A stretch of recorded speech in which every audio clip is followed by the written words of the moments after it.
So step one was going to be drive to your local hardware store, but I got sidetracked with my mum and now we're at the tip shop. Yay! The tip shop is a place like a recycle centre, so maybe we might find something pretty cool and have a second project. Yes, new project. I told you, you never know what you're gonna find. I think I just found a new bird stand. Ooh. Now that all that's been happening, back to step one. Go to your local hardware store and get some supplies.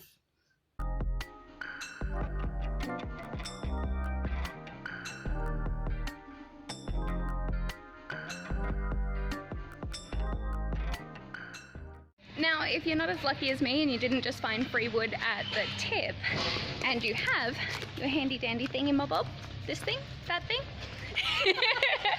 you're gonna wanna go down to the wood section of your local hardware store and you're gonna wanna find project ply. It's cheap, it's light, and it burns really well. I'll get into that a bit later though. Gauge. You're gonna want wood that is at least this thick. Oop. I'm gonna take you back to the studio and I will show you some that I prepared earlier.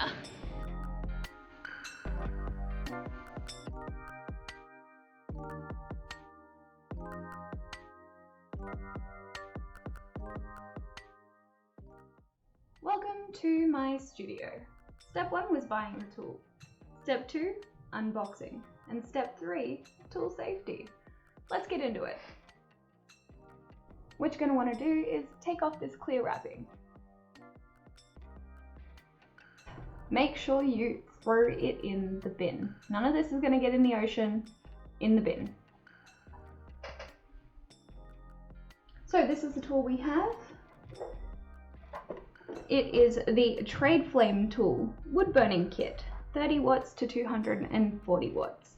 I got this at the local hardware store. I'm sure that you'll find one in your local hardware store of similar quality. So we're going to remove everything from here and show you what it comes with. It comes with the soldering iron with a tip attached. It comes with the stand, safety stand, and a heap of different tips.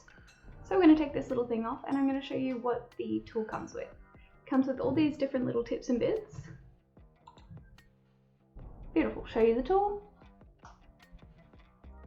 So this is what's going to keep your wood burner from burning your tables. Very important piece of tool.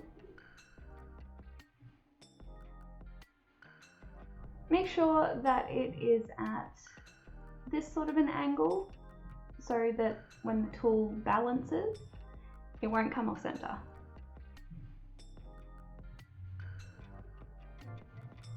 Now, what you're going to notice is that it's very wobbly. It's not very stable. Oh god, this lighting is terrible. You're welcome. So what you're going to need to do is you're going to need to secure it. I didn't have blue tack on hand, but I did have tape. Tape is handy dandy. Make sure you tear off a bit of tape. Forget that you have scissors and try and use your teeth. Ugh.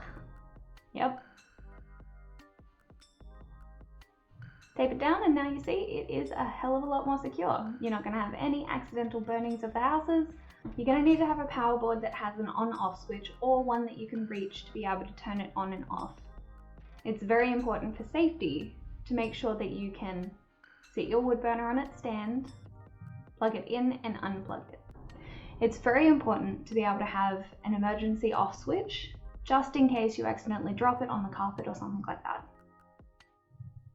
The tool is now on, so the tip is going to get very hot.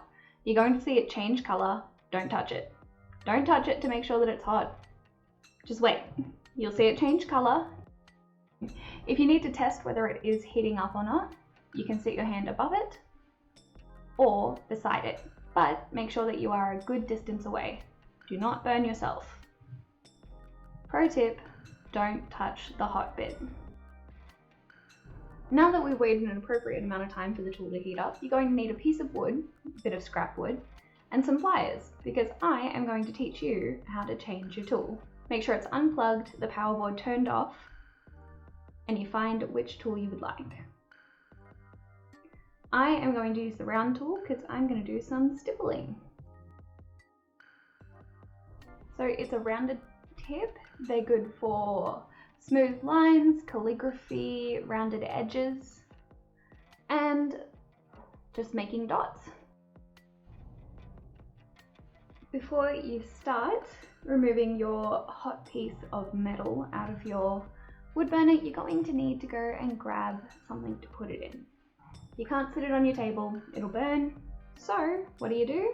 You go and get yourself a plate or a bowl, glass or metal, that's what you need. Metal will heat up and hold residual heat, but I find that my little crystal bowl is perfect for holding all the little hot bits. Plus it looks adorable. So we have our piece that we're going to be putting into the wood burner. We have our wood burner ourselves and our pliers. Make sure that you hold the piece of metal very, very tightly and you are moving the wood burning tool. You're not going to be twisting the top, you're going to be twisting the bottom. As you can see, it is slowly getting away from me at the end, but that's fine. If you twist the top rather than the bottom, you're going to break it. So make sure that your cable has untangled itself before you put the new soldering iron tip in. Hold it with your pliers and reverse the same thing that we did before. And twist the other way. It should help untangle your cables if you're having trouble. Make sure it's in there nice and tight, but not so tight that you know you couldn't open it again.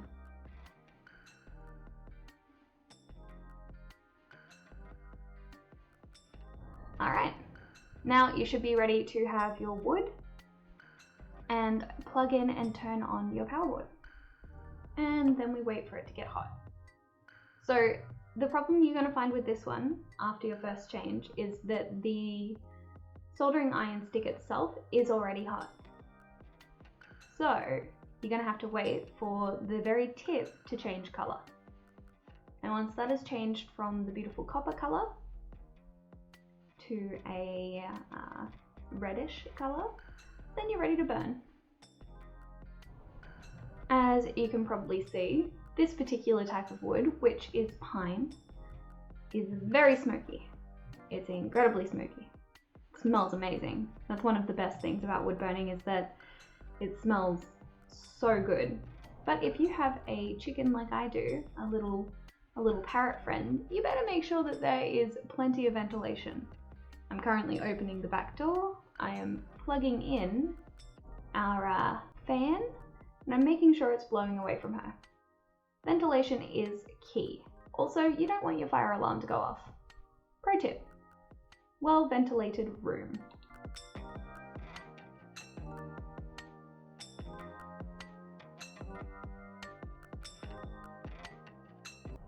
Alright, now we're going to turn that off because I'm going to change the tool and show you a different way of doing it. Yep, changed it off camera, didn't film that. Woo, you know how to do it. I'm making sure it's hot, but as you can see, it's not quite changed color yet. So as you can see, the difference between the the difference between the soldering iron and the tip haven't become the same color yet. So, no burning. It feels hot, but it's not. So we sit it down and we wait.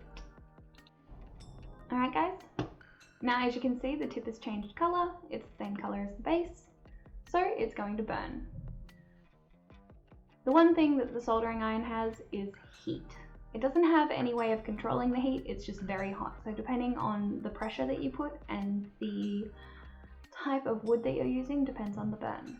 But this cut tool, as you can see, does very good straight lines and deep lines. You can get a lot of contrast with it.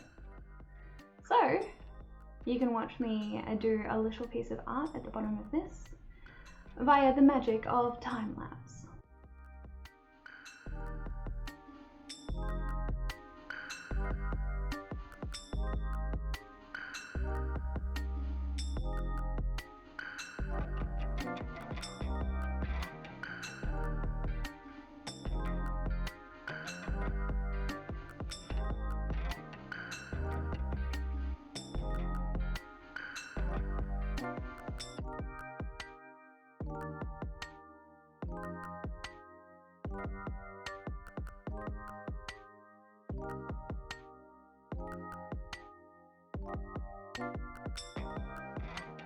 This was part 1 of my How to Wood Burn series.